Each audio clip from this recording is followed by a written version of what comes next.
That's the pileated red-headed woodpecker reminding us that hard work and persistence pay off. This is the Lancaster Farming Industrial Hemp Podcast. Hello there, my name is Eric Harlock.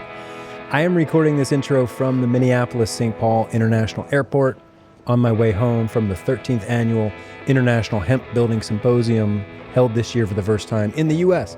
It was a great event, and I am only beginning to comb through all the interviews and sounds that I recorded. But I anticipated this overload of voices before I left last week, and I had the wherewithal to record today's interview with Brad Truman, a data analyst with CannaMarkets Group. Brad just published a report in HempToday called When the Numbers Don't Add Up, USDA's Hemp Data Problem. It's a deep dive into the USDA's hemp import reports from 2024, and what he found raises real questions about how this industry is being measured. You can read the full report at hemptoday.net, but today we're going to talk to Brad Truman and see what the deal is with the USDA's shoddy reporting. Plus a few nuggets of hemp news right after these messages.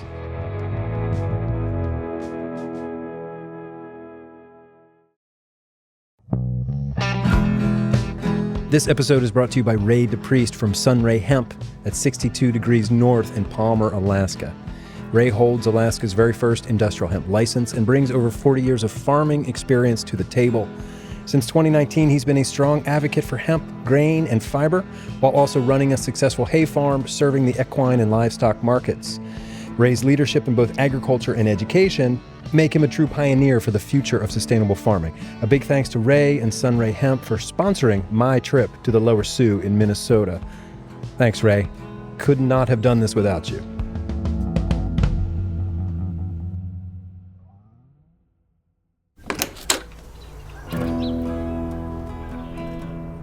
Okie dokie. Welcome back. Here are a few nuggets of hemp news for this first full week of October 2025. These come to us from hemptoday.net. I'll have links to these stories at lancasterfarming.com.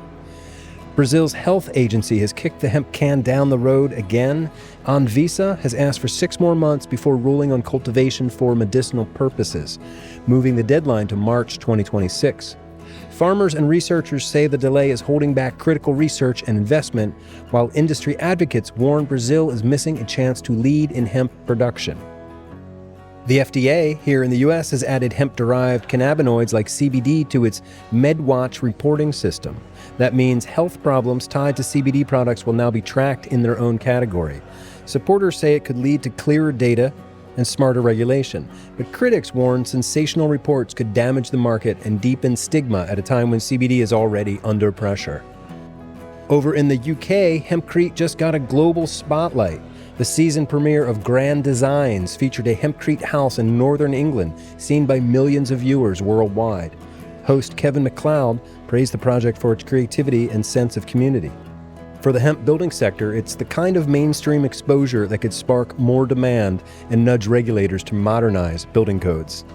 Oh, you're going to love next week's episode. All right, now to Ukraine. Despite the war, Ukraine's hemp sector is pushing ahead. 2 companies, Marizani Hemp and Ukrainian Hemp, have won European Union innovation grants for green technology. One is developing a major cultivation and processing hub, the other advancing modern decortication and harvesting equipment. The awards highlight hemp's role in sustainable industry and Ukraine's determination to keep building its agricultural future. All right, let's go talk to Brad Truman.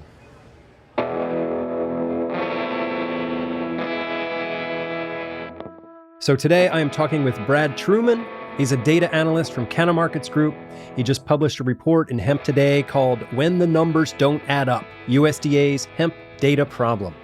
It's a deep dive into the USDA's hemp import reports from 2024, and Brad found some surprising errors and inconsistencies that raise real questions about how this industry is being measured. You can read the full piece in the Q3 edition of HempToday. That's Q3 2025. HempToday magazine. You can also get it. It's a free download at hemptoday.net. Anyway, hello, Brad. Welcome to the Lancaster Farming Industrial Hemp Podcast. How are you doing? Hello, and thank you for having me. I'm doing great. Good. Well, welcome. Yeah, I was really excited.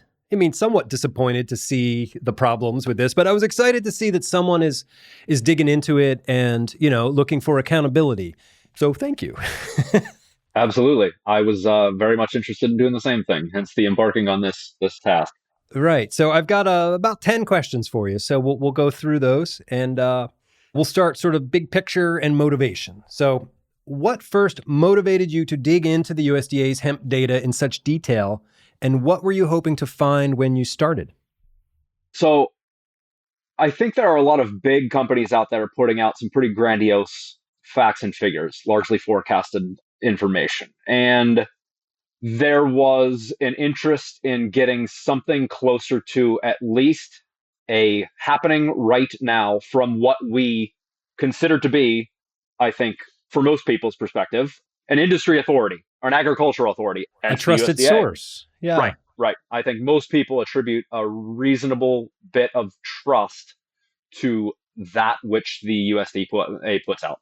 They're not perfect, nobody is, but I think that was kind of the basis from which I decided to go forth. And so all of that to say, it was a gathering of right here and now information.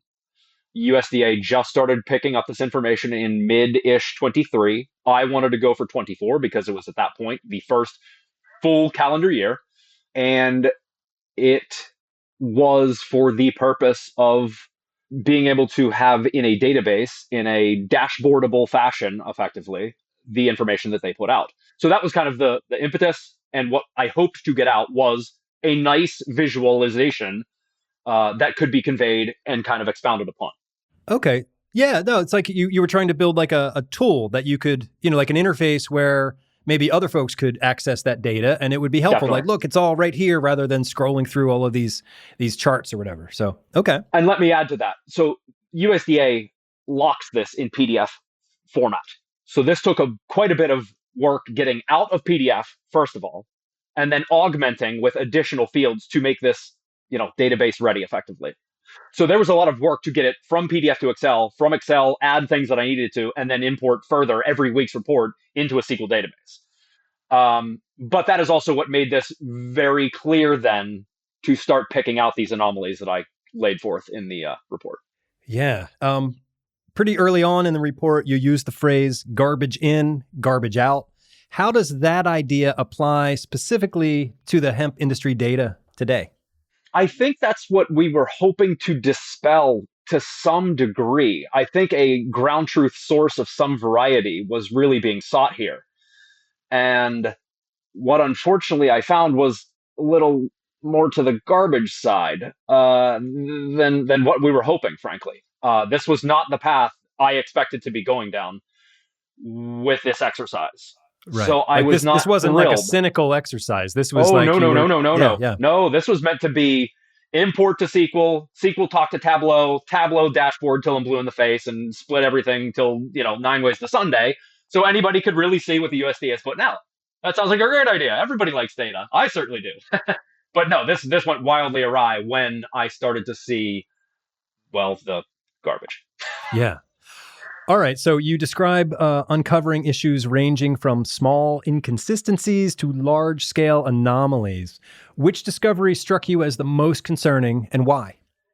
The April 17th report, 2024 report, and you can see the detail that I put forth in the report to kind of back up and make firmer what I'm saying.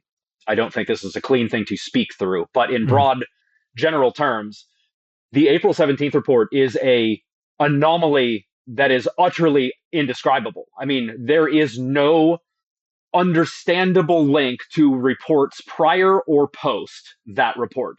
It is a full anomaly. I mean, just outright magic numbers that have no ties to anything in scales that do not make any sense whatsoever. It is a full, absolute throwaway.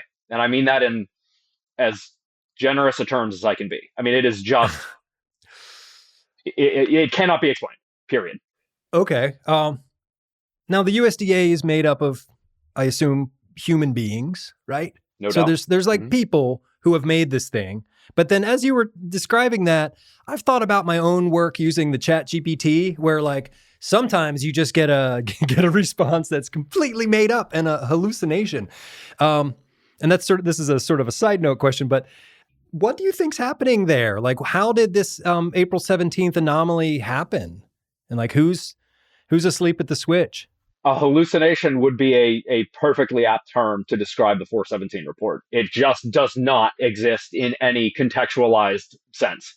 And all to say that, I mean, in the report that I put out, and in which I lay out further details and screenshots of the different months' reports to kind of put this point out as clearly as possible, I show the pre and post report. So I think that's the 410, the 417, and the 423. You can see the 410 and 423 show the same numbers. And you can clearly see how wildly the 417 numbers diverge without, again, I say, without any tie to anything pre or post. So I think that's the best I can speak to it, but it is what I'd like to think fairly clear when you see the screenshots and the highlights that I make in the report to just get a sense of how utterly untied and untiable that 417 is. And so, I mean, that was kind of the end of my digging, in which case I said, this is literally not worth going forth. This is a grenade that I can't get away from. I mean, this blows up credibility as far as I'm concerned. Right. And so your initial project, that's where it went off the rails and you're like, oh, now I'm on a different sort of journalistic project here. I don't know which incident I found first or in what order, but that was absolutely this is no longer a sensible path to go down. Right. This is now time to talk to USDA. Hope they'll respond. That's a different topic that we might touch. I'm thinking about the timeline, 2024. When was the NOCO Hemp Expo that year? I think it was the week before that. So here's my theory. The USDA folks went out to the NOCO thing, got some of that, Rocky Mountain High or whatever, and then came back and no, I'm joking. That's a joke, Brad. Anyway. Hopefully. So if that's the case, I would like to simply add that so much of what I think I brought to the forefront here and brought to people's eyes in the report is something that I would have expected, at least from a professional data analyst perspective. You have change logs and you have ways to capture these things, make notes of anomalies, make notes of things that may not be consistent with what is known to exist. There are ways to communicate these things that frankly convey trust to the readership. And they don't have any of that. On top of not responding to emails that I succinctly lay out these issues and very much in the same way I have in the report, but to no avail and with no response. So, I mean, what is one to think when you have unexplainable things that are then unexplained by the authority? It doesn't go anywhere. Undermines a lot. So one example you highlight is the Australia versus Austria swap. To someone outside the data world, that might sound minor, right? What makes that type of error more serious than it looks? I mean, if we're trying to represent imports and exports, we're going to want to make sure we mean Australia or European Austria. Like, those are big differences. I mean, if we want to understand where these things are coming from, then I think that's a reasonable expectation that you at least get the country right. And so I think you said something that triggers me to say that in isolation, other than the 417 report, in isolation, the issues that I brought forth are eye-rolly and amateur in and of themselves. When you start to compound one on top of the other, it's like, I've stopped. I haven't even continued trying to find issues with this. These in aggregate really blow credibility at a grand scale. That's just so disturbing. So is there another example of an issue there that you like, another one of your favorites before we move on to question 6, I guess? I think certainly on the maybe, less severe end of the spectrum, there are many lines. I made examples of 2. I forget the countries rather that I made examples of in the article, but there were 2 that I made an example of. And that is simply that there are no week values that then aggregate to the year-to-date totals of that week.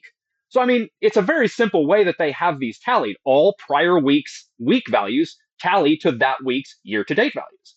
It's not a difficult concept, but time and time again, there are many examples of that calculation just flatly not happening.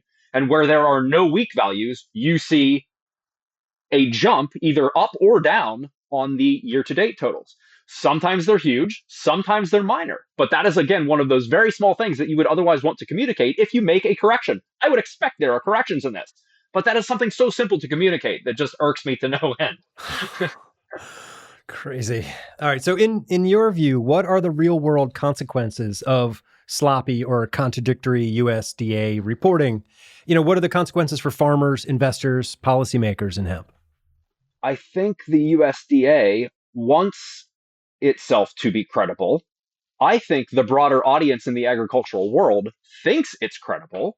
I think there are people out there that use the USDA as a reasonable, grounded source of information.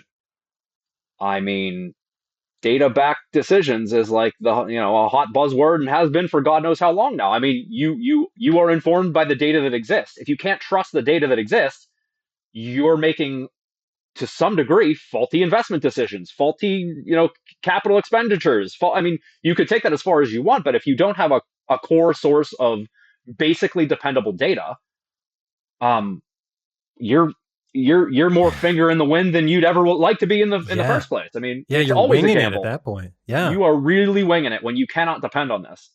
And again, I haven't gone further, so I don't even know the true extent to which this can't be depended on. But I gave up after the things I put. Yeah. And like looking at it from, domestically, we have an industry here that's, fledgling and, they're going to rely on data. But then there's also the world, the other, outside of the US that looks to the US as an authority on things like this. And this is an embarrassment, I would say. So do you think this kind of flawed data undermines hemp's credibility as an emerging commodity, or does it do more damage to the USDA's credibility, or somewhere in between? I would put this more on the shoulders of the USDA. And I know that there are many, many more information sources for hemp, broadly speaking, out there. While I obviously acknowledge the importance of USDA and the general agricultural space, certainly as it relates to the United States, I don't think this is crippling necessarily to the hemp industry. So I ultimately don't think that this, nosedives the hemp industry in the United States. But Right. Well, that's good. it sure would be cool if something was right and dependable and could be accurately represented and depended on. And I don't know a business owner or any investor or anybody interested in the space in general that wouldn't be interested in seeing reputable information upon which big decisions could be based. I mean, I think that's the long and short of it. Yeah, for sure. And, this is 2024. So it's like politics, administrations. I don't know if we want to go there, but, that's Biden era. I've had thoughts. Yeah. And then, USDA has changed considerably under the Trump administration. But, I think what this to me points to is that our institutions are failing us, and they have been for a long time, I think. And that's sad because that's not the America that I believe in. Right. Amen to that. And I don't think that this puts a check in the column of things are getting better. Yeah, I'm an optimist. Think things are getting better. Right.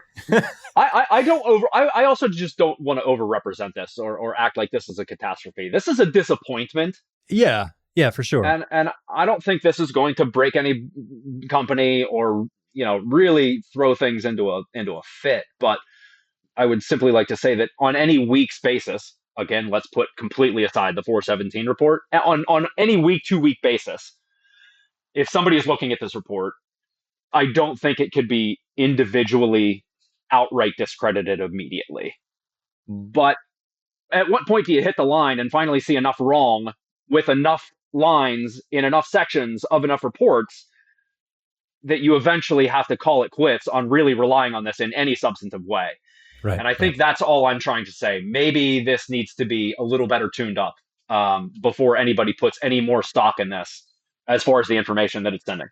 Yeah, and this report is looking at imports, right? Have you sort of put the same analysis towards some of the other internally facing reports looking at the U.S. Domestic industry? That is on my plate currently. I am trying to do the same exercise, and unfortunately, they involve a lot of the same get out of PDF into Excel, further augment, then import. And so, I mean, it is a slog. Yeah. All right. Well, good luck on that. Thank you. I almost said better you than me, but that's not what I mean. All right. So in your report, you lay out a practical list of fixes that the USDA could implement. If they adopted even just one of these fixes, which would have the biggest impact right away? What fixes did I suggest? Let's see here. I actually have the article pulled up here. Let me see what I have suggested. Um, all of these, I think, can be tied back to just a really, really amateur management of this. Really college freshman. It's not formulaically tight as you would expect in a basic Excel sheet. It is not country bounded. There are different instances of more than a country being referred to in more than one way. It just all oozes amateur, and that's not to be, It's not a good look for the it's, USDA. well, and I'm not trying to be, purposefully rude about it, but this is not complicated stuff. These are not hard things to get under control. My God, it's a 9-column data set with maybe 100 rows per week. This is not complicated. This is just not. In the journalism world, in the publishing world, we have fact checkers and proofreaders. That they might want to look into those people, maybe get some fact checkers and proofreaders over there. Yeah. All right. So you mentioned that the USDA should partner with someone whose expertise it is to do this right. What does that partnership look like in practice, and who do you think should lead it?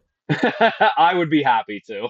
Oh, there we go. We got a volunteer. All right. I think that was my fairly aggressive, not explicit way of saying, I'd be happy to. I mean, this is not a large data set. It's not a large thing that you have to get your hands around. It's a few basic controls. And so what would that look like? Frankly, I think I don't understand enough of the way that the relationship currently exists between USDA and Cornell. They clearly partner themselves and show themselves as doing this in conjunction with one another. The best I can understand is Cornell archives the report, USDA owns the information and puts it out. I don't know what the underlying data looks like. We only know what it looks like in the summary format in which they put out in the reports. So there would be a few different pieces of underlying information that would be nice to know, but I just can't imagine this being too terribly complex. So what would the relationship look like? I think it's here's the raw data, put it in your database and give me consistent values that can be made sense of. And if there's not anything that can't be made sense of, make a comment about it. Mm. Is it a collection issue? Like, are they receiving stuff in from everybody and just it's chaotic? I mean, I'm not trying to make excuses for whoever's making it, but yeah. I think that there is some element to that, and it would be nice to know just some basic facts about how they do their upfront collection. Maybe that goes a long way to explaining why some of these things aren't so ticked and tied. Right. It could very well explain a lot. I can't comment though. All right. Here at Lancaster Farming Newspaper, we run ag markets in the paper every week. And we have a markets editor who she gets reports in all different ways. Like people will call her and we'll get the numbers, or they'll fax stuff in. Sometimes things will come in on like scraps of paper. And, she's sort of a miracle worker there to sort of get it all put together and out there. But yeah, data collection can be, a little challenging, I guess, is what I'm trying to say. And I think I would like to give the benefit of the doubt, not that it makes the end product any better, but I would like to give the benefit of the doubt that is the situation for the USDA. Much as you have described, I have imagined that they probably collect in a bunch of different ways that may not be crystal clear and clean, but a little information would go a long way. Yeah, let's clean this data up. Yeah, because to reiterate, garbage in, garbage out, you're making $1 million decisions based on data. You want clean data. Simple as that. All right. Final question. As a data analyst who also cares about the future of hemp, how do you balance professional frustration with your personal hope for the industry?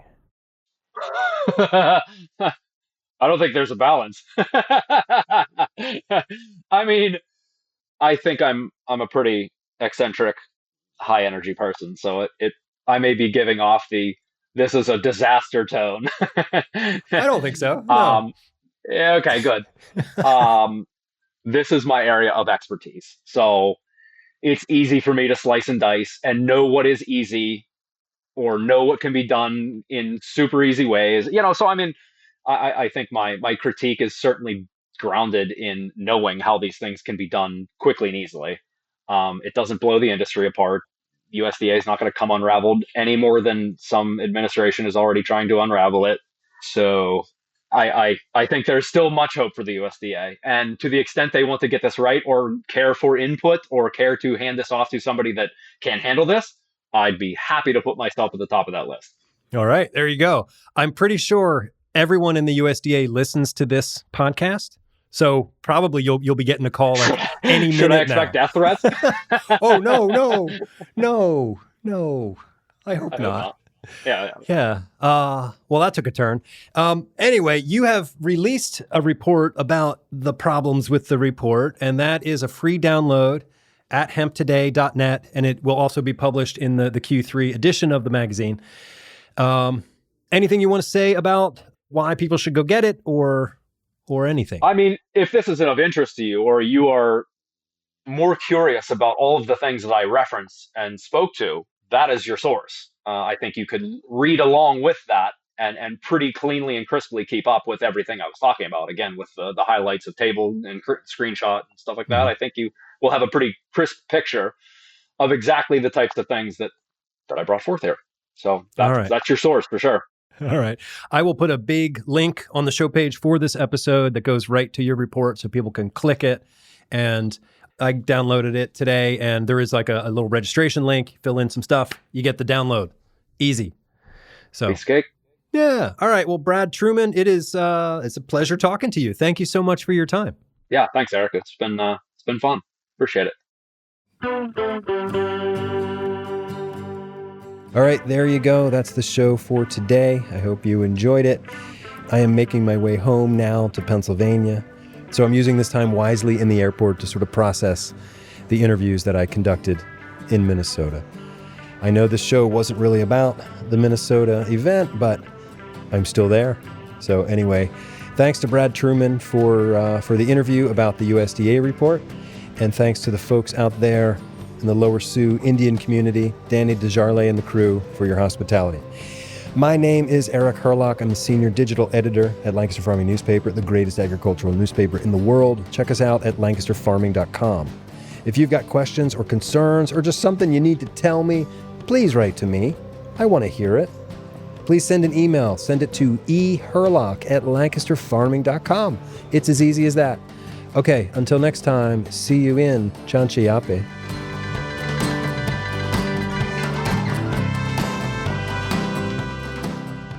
This episode of The Hemp Show was written, recorded, and produced by Eric Herlock. Mixing and mastering by Justin Berger. Music by Eric Herlock. The Hemp Show is copyright 2025 by Lancaster Farming Newspaper, part of the Steinman Communications family.